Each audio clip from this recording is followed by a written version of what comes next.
Hey guys, BBI here. I want to stop and say thanks for tuning in and checking out whatever the video is about that's about ready to come up next. If you could take a minute and hit subscribe, I'd greatly appreciate it. And if you enjoy what you've seen here, make sure to hit the like button. We'd greatly appreciate your support. Anyhow guys, all that aside, let's get on with the show.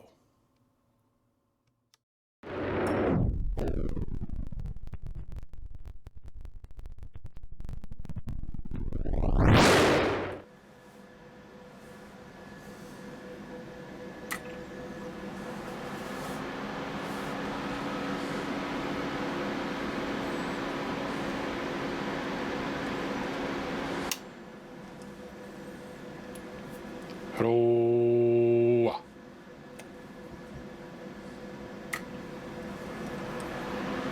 Hello.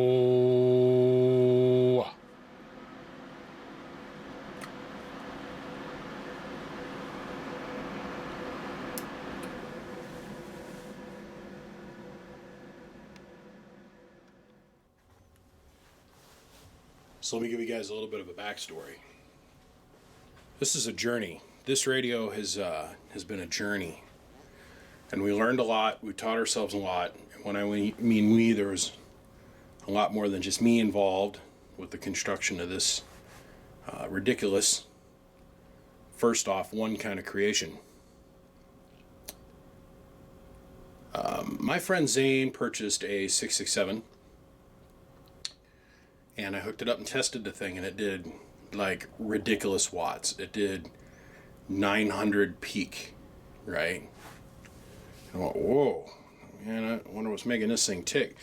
So I popped the tin off, and inside it had 4 green dot Toshibas. Now, if we can remember back in the day, pre-internet, I'm kind of dating myself here, but back in the day, RF Parts used to put out a little catalog. It was called their pocket catalog. So you could put it in like your shirt pocket, and you'd zip through it, and it's like there would be 20 pages in this thing, and the first 15 were stuff that no one cared about as CBers. And you get towards almost to the back, and you would get to the RF transistor section, and you'd flip through it, and then it'd have orange dots for the Toshibas now. It'd have orange dots, and they had red, black, double black, orange, blue, and then green dot. And then they had the red dot and the non-red dot. Non-red dot has got materials in it that will cause you to have cancer in the state of California if you internally ingest it. Beryllium. The non-red dots don't have that in them. That's the big difference. And in my opinion, the red dots actually dissipate heat better. But that's the only physical difference. Now, the green dots meant that they had gains of over 100. Okay. And then the blue dot meant that they had gains of like 7 kajillion, and it was this really unique blue. I want to say it was like Ford square body blue or something. It was very unique blue. Then they had the double yellows, and then they had the black dots, and the black dots are ridiculous. I've never seen a set in person, only seen them in the catalog, but So I seen the green dots and wow, these things have got incredibly high gains. So he said, man, why waste those on a 667 when we can do something fun with it? So he started off on this journey and he dragged me into it, kicking and screaming and screaming and kicking. Look, this is very, very time consuming to build one of these from scratch. Okay. Now let me explain to you the construction of this thing. This is a messenger heatsink. This came off a M800, and then we modified it. Now, the edges were all full of holes from people mounting stuff to it, and the front leading edge had all full of holes, and the back leading edge, and this heatsink was a mess. It was absolutely a train wreck. So, after it got here, I did a bunch of fab work to it, but before it got shipped out here, Zane went and got one of his machinist friends to cut out this landing for the 120 millimeter fan. I argued for this hard. I thought that this would be really slick to do. It reduces the height profile of the fan, one, but two, it really allows us to focus where the air goes. So if we look down in here, you'll see there's slots cut. You can't see that one, but there's another one right here. There's slots cut that allow air to flow into the cabinet, which when I open this thing up, I'll show you here in a minute. The other thing we did is we cut it away so it'd be smooth for the 120 millim or the 150 amp Anderson clip. Okay, which is direct bolted to the back. Then we cut and had these oblong slits put in. One is vents, but two for us to have access for the power wires. So we cut these all at an angle. So it's not a hard 90 degrees. So the wire goes in and makes this nice smooth turn and goes into the amp section. So we created the amp section all by hand, completely by hand. Now, the reason that this is so unique is because this is completely done by hand. And the radio that we put this on is like an unobtainium unicorn horn. This is the Stryker SR 497 HP. See? Yeah. And it's got a final in the back, a transistor in the back for the final, which we modified, and I'll show you that here in a minute. Now then you have your other style of bolt-on amp. Everybody's like, well, what's so cool about this? It's completely hand-built, one, and two, the amount of power it puts out. This thing puts out like 1100 watts on 14.8 volts. So then you've got this other style of radio. Now this is a Ranger case that we've sent off to, oh man, this guy's super cool. I want to give him a plug. Look at the thing, isn't that pretty? Oh yeah, Paradise Hydrographics out of California did this for us. Paradise Hydrographics. He did this dip for us. I didn't like how the air moves around on this particular model. These Ranger models, not a big fan. This one's still under construction.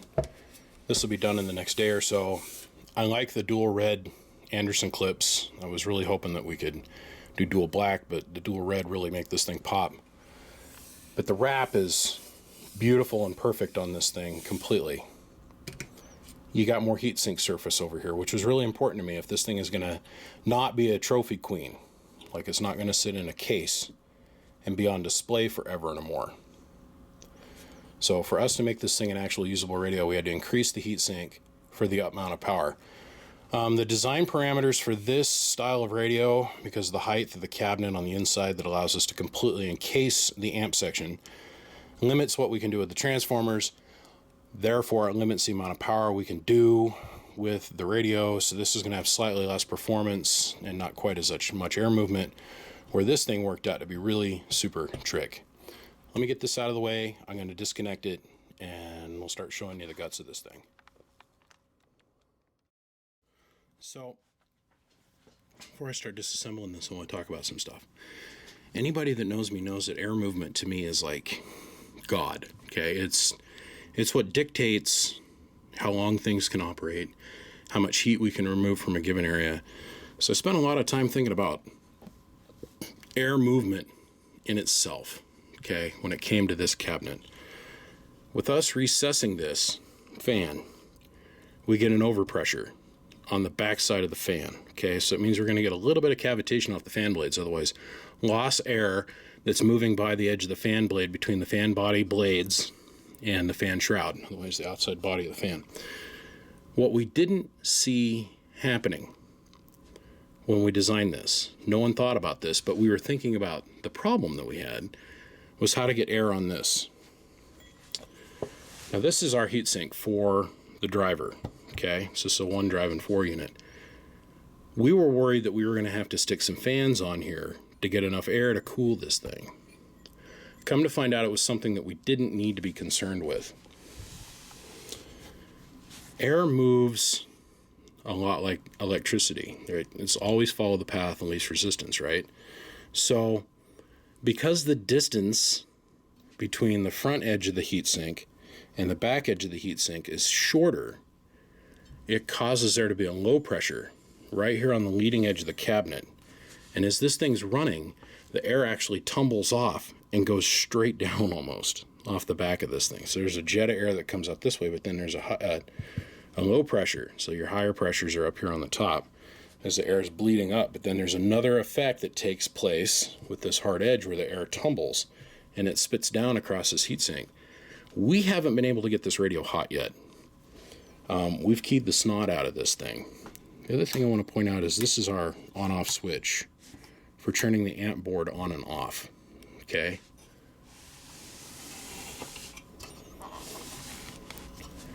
I figured that this thing would be facing almost directly at somebody. And the way this thing is going to be mounted is on somebody's, like, dash, either on their dash or it's going to be hanging from the top portion of their dash off the ceiling. And it's going to be right in their face.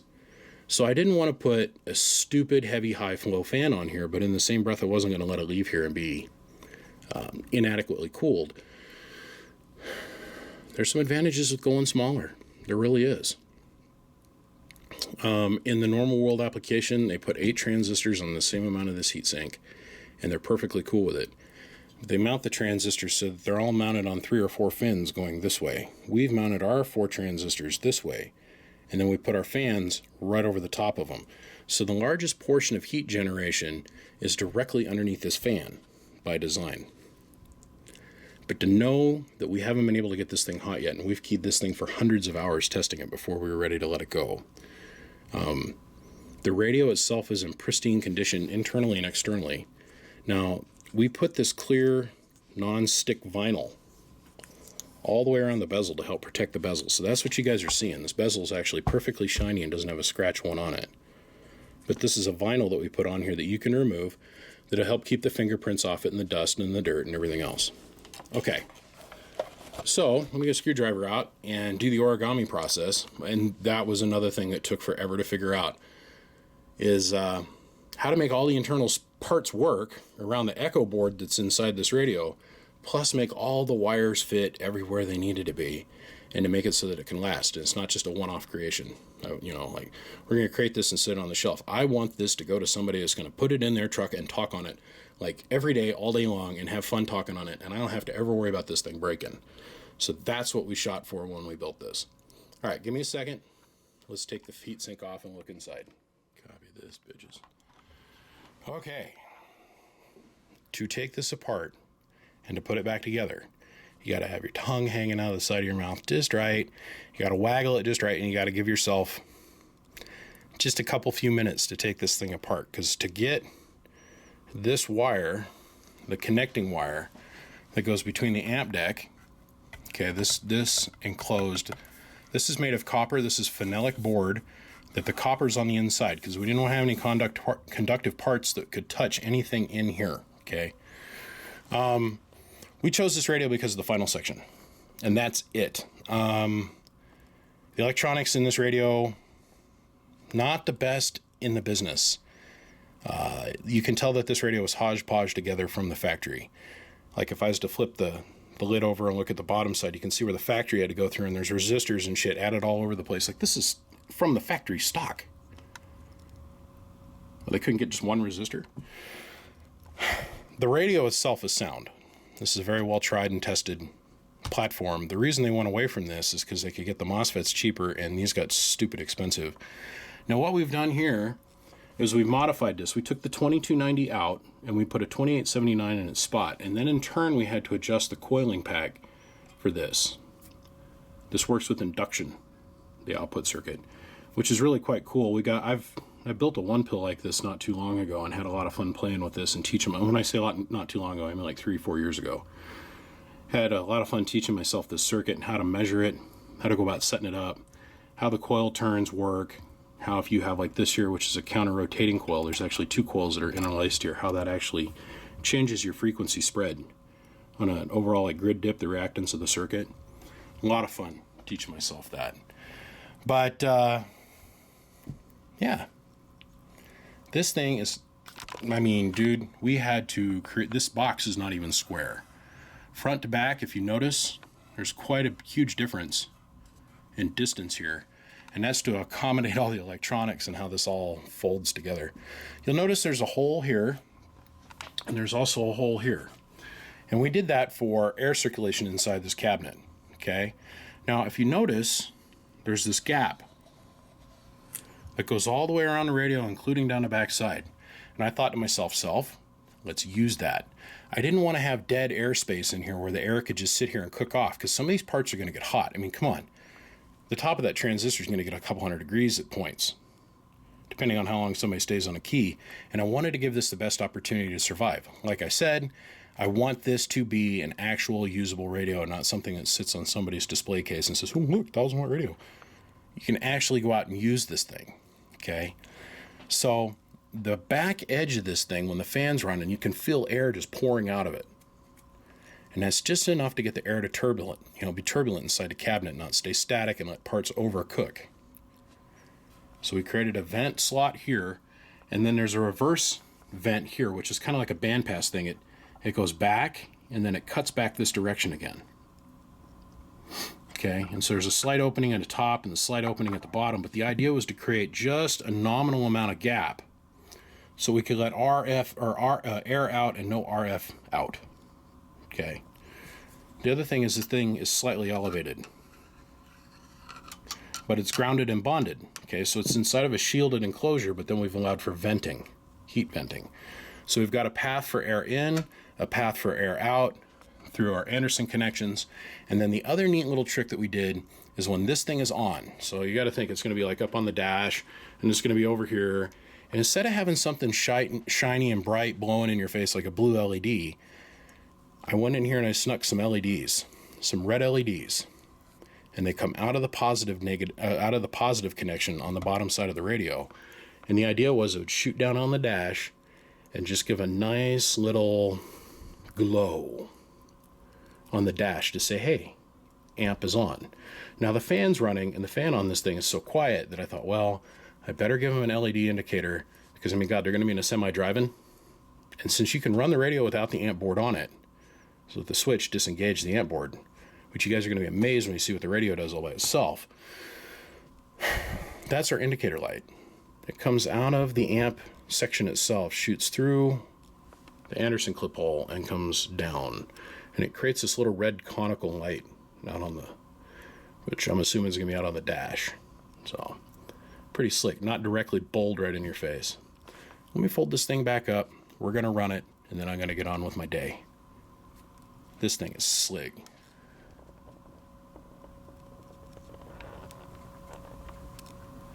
We could have done a lot more and had a lot more space if we wouldn't have had this old Klugey Echo board to work with.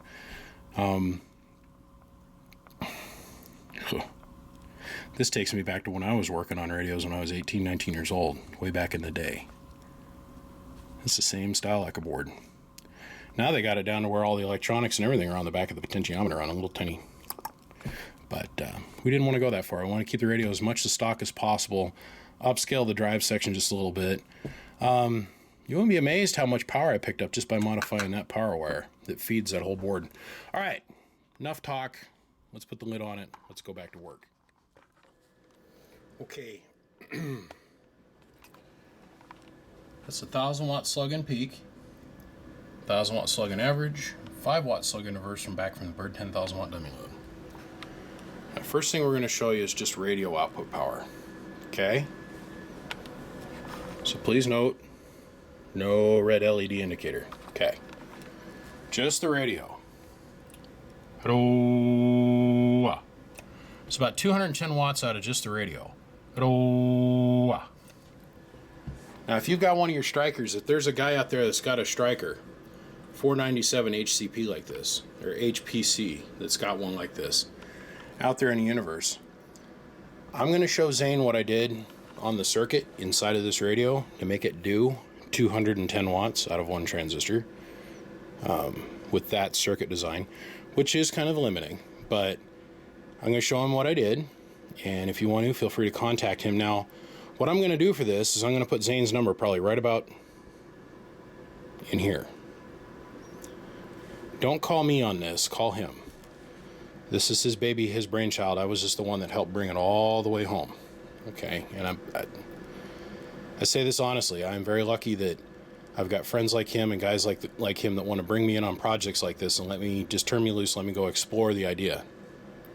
Which this was a lot of fun. This is not anything I want to revisit, but what we took from this was the ability to mass produce these, not the 1,000-watt version, but be able to produce 800-900 watt strap-ons. And that's what we're calling these, strap-ons.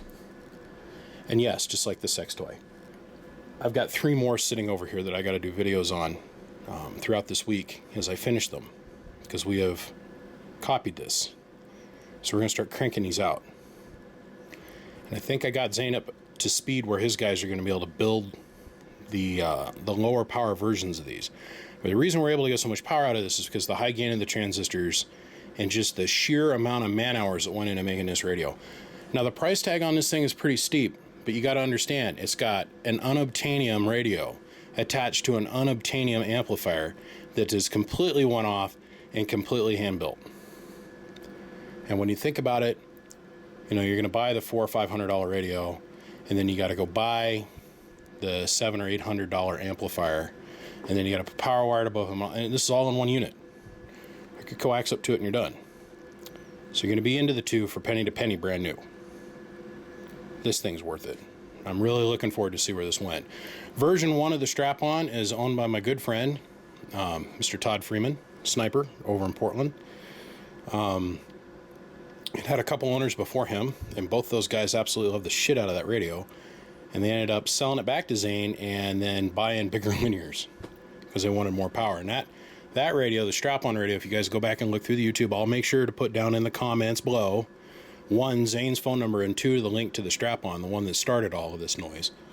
And that one did 800 watts. This one, another 300, we'll say conservatively 400 peak more watts out of this radio versus the other one, just because of the hand drive. So radio alone, because of the drive section in the radio, pardon me, and all the hand amount of time and the energy and the effort and the love that went into making this. There we go. Finally got out of my head what I wanted to say. Okay, 210, 220 peak watts. About 50, 55 bird. Now, I'm not selling this directly from here. It's going to go from here, it's going to go to Big Rig, and he's going to completely have his guys sit down, put it on the bench, completely align it, and that whole thing, okay? I had the radio come in here, I built the amplifier section, the drive section, and now it's going to go back out. He's going to finish the rest. Make that crystal clear and up front. So, let's go over here and flip our little toggle. Now, there's our red LED indicator that I was talking about. Now listen how quiet this thing is.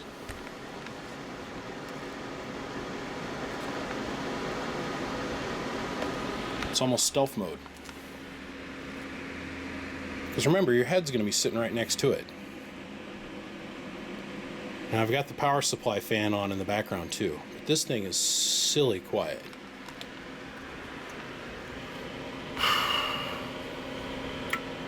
Hello. That's well past 1200 peak. Average numbers.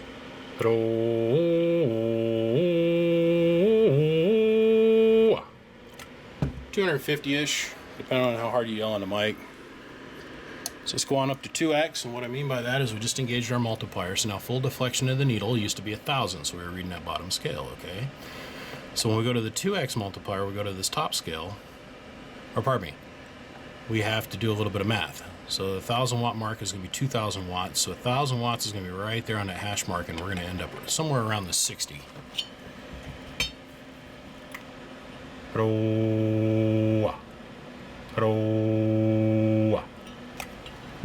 Sure is impressive to look at it down in 1x though, isn't it?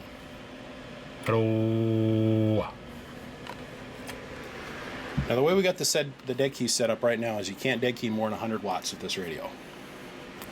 Cannot do it. And we did that for a reason. To protect the amp board and protect the radio. Okay? But there's a smooth riffle of air that's coming off the front of this thing.